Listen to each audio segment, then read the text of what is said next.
Et avec leur innovation, je pense que d'ici un an ou trop, il n'y aura plus de ports que vous voyez là.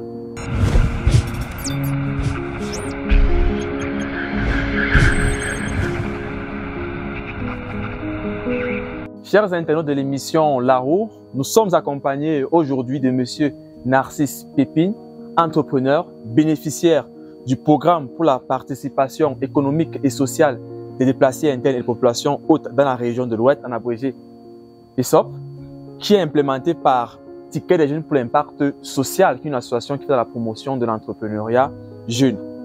Bienvenue, Monsieur Narcisse Pépine. Moi, Narcisse Pépine, je suis entrepreneur général tout d'abord. Nous avions bénéficié, parce que ça c'est un projet de groupe, nous avions bénéficié de l'accompagnement PESOP qui nous ont donné un kit de 5 ports pour faire l'engraissement et la multiplication, faire l'extension de l'activité. Là, c'est ça que vous êtes en train d'observer comme ça. Est-ce qu'avant le projet PESOP, cette initiative existait ou bien c'est juste après? Non, moi je fais dans l'élevage du porc depuis 5 ans, je suis dedans. Vous avez observé mon fils aussi, ça va de père en fils. De génération à génération. En quoi donc, et c'est là où vraiment j'aimerais, ou alors les internautes aimeraient comprendre, en quoi est-ce que le projet PESOP a apporté une nouveauté ou un plus à votre activité? Le projet PESOP a apporté un plus, aussi une nouveauté dans l'activité, le fait de nous mettre en groupe, travailler main dans la main pour faire l'extension du projet, beaucoup plus parce que la viande de porc est un peu rare sur le marché local. Et avec leur innovation, je pense que d'ici un an ou trop, il n'y aura plus de porcs que vous voyez là. Donc l'activité va croître. Va croître. Avant le projet PESOP, est-ce que c'était le même effectif qu'on voit actuellement? Bon, on n'avait même plus que ça. La peste, chaque année qui sévit, nous a fait enlever presque tout, mais on n'a pas abandonné. Ouais, un peu. Vous avez décidé de continuer dans ce sens-là. Oui. Et concrètement, quelle est votre vision? Est-ce que vous voulez seulement vous contenter sur l'élevage des porcs ou bien vous allez également vous étendre vers d'autres cultures, peut-être la pisciculture, l'élevage des poulets? Donc déjà, je fais dans l'agriculture, je fais maïs, haricots, à un moment le soja. Et les ambitions sont énormes. Puisque après l'agriculture, nous j'ai de l'espace qu'on peut faire dans l'élevage de la volaille. Oui. Dans l'optique de mieux avoir du gain. Oui. Oui. Et là, ça va permettre aussi de recruter d'autres personnes, nos jeunes petits frères qui sont en chômage. En chômage. Donc vous allez contribuer à la création de la richesse et de l'emploi.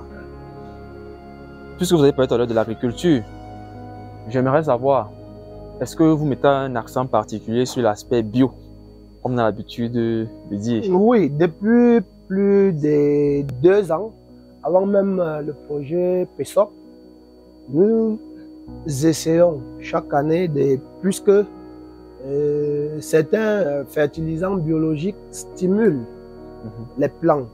J'ai déjà essayé plus de 2 ans et c'était bon. Moi aussi, présentement, je suis en train de mettre sur pied ces engrais biologiques à travers les digestions de ces animaux-ci et autre chose, l'association du tutonia, les urines humains ou de lapin pour faire ces engrais liquides bio. Bio. Oui, parce que les engrais synthétiques créent assez de problèmes pour la santé aujourd'hui. Donc, on comprend que votre projet est en phase, non seulement avec la vision mondiale, qui est celle des objectifs de développement durable des Nations Unies, ou Agenda 2030, mais aussi en phase avec la stratégie nationale de développement SND30, qui est la nouvelle boussole de l'État qui vise à mettre un accent sur la protection de l'environnement. Alors, puisque tout à l'heure, vous nous avez parlé de la peste comme difficulté rencontrée, est-ce qu'il y a d'autres difficultés en dehors de la peste, c'est-à-dire... Oui, en dehors de la peste, on est confronté constamment aux voleurs aussi. Oui. Nous sommes en zone, on peut dire, en grande ville, oui, où il y a toutes les couches. Oui. Les déplacés internes, beaucoup aussi, les Aoussa qui sont dans tous les... Il y a plusieurs communautés qui se retrouvent. Le problème de famille. Oui. Oui. Donc, quand on a mis l'activité sur pied comme ça, on ne dort pas. Parce que même en journée, ils peuvent passer. Ils peuvent passer. Oui, c'est important la famille. D'autant plus que l'Institut national de la statistique nous fait savoir que en 2022, pratiquement 10 millions de Camerounais vivent avec moins de 1000 francs par jour. Donc, on peut comprendre que le défi est assez énorme en termes de sécurité. Alors, comment est-ce qu'on fait pour avoir accès à vos produits? Si par exemple, vous vous contactez, si par exemple, on va avoir accès à votre produit, comment ça se passe? Puisque nous sommes une équipe. Oui. De combien de personnes déjà? Nous étions 11, aujourd'hui on reste 7 actifs. 7 actifs. Oui. Et est-ce que chacun a un rôle spécifique dans l'équipe ou bien tous vous intervenez au niveau du même niveau, vous avez le même niveau d'intervention? Est-ce qu'il y a celui qui est du marketing, la communication et autres? Voilà. Parmi nous, il y a ceux qui sont dotés d'une intelligence un peu plus, qui sont plus éveillés en fait. Oui. Oui, on a pu créer une page Facebook. Dénommée Agribusiness, NASCO Agribusiness. NASCO Agribusiness. Oui. D'accord. Consulting. Là, pour promouvoir nos activités, présenter ce qu'on produit déjà. Et je crois avec les contacts téléphoniques aussi. Oui. De temps en temps, les gens nous appellent. Moi particulièrement, j'étais d'abord dans le groupe des acheteurs, vendeurs, de porc où nous étions plus de 60 avant ce projet. De 68. Oui. À l'ouest. Les acheteurs, éleveurs. Oui, l'acheteurs, éleveurs de porc. Oui. À l'ouest. Donc c'est une plateforme où on s'échange. Quand tu as besoin, quand tu es dans le besoin d'un porcelet, d'un gros porc pour manger, pour manifestation, tu lances dans le groupe. Nous aussi, à travers notre page, on publie nos images, nos animaux, avec des vidéos aussi. Ça, c'est très intéressant.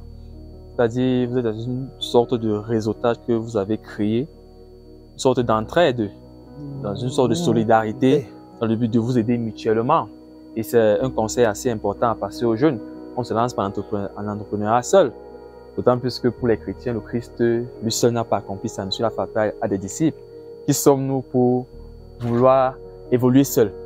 Alors, j'aimerais savoir, est-ce que vous comptez également organiser des formations, bien vous organisez aussi déjà des formations dans le sens de cette activité? S'il y a des personnes qui veulent se former. Bon, pour l'instant, je conseille, pour l'instant.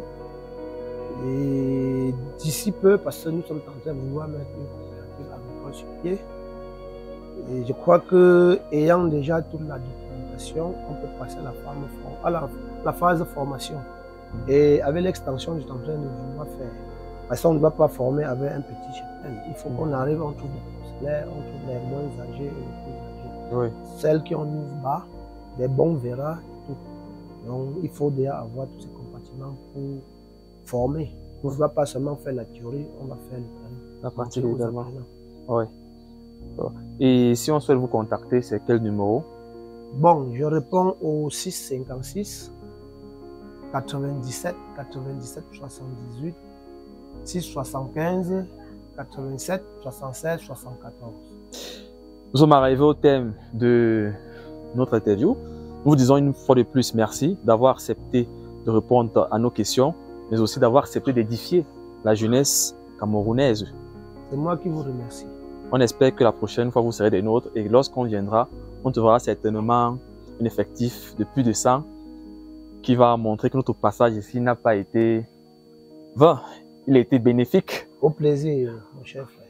Chers internautes, c'est donc ainsi que termine notre émission. Nous étions accompagnés de monsieur Narcisse Pépin, qui est entrepreneur et bénéficiaire du projet ESOP, mise en place par Ticket des jeunes pour l'impact social, pouvoir accompagner les entrepreneurs dans l'agriculture, l'élevage, mais aussi d'autres secteurs, notamment la coiffure et l'esthétique. Nous vous disons merci. Si vous avez des questions, n'hésitez pas à nous les poser à travers notre page, mais aussi, nous vous invitons à nous suivre et au rendez-vous pour le prochain invité.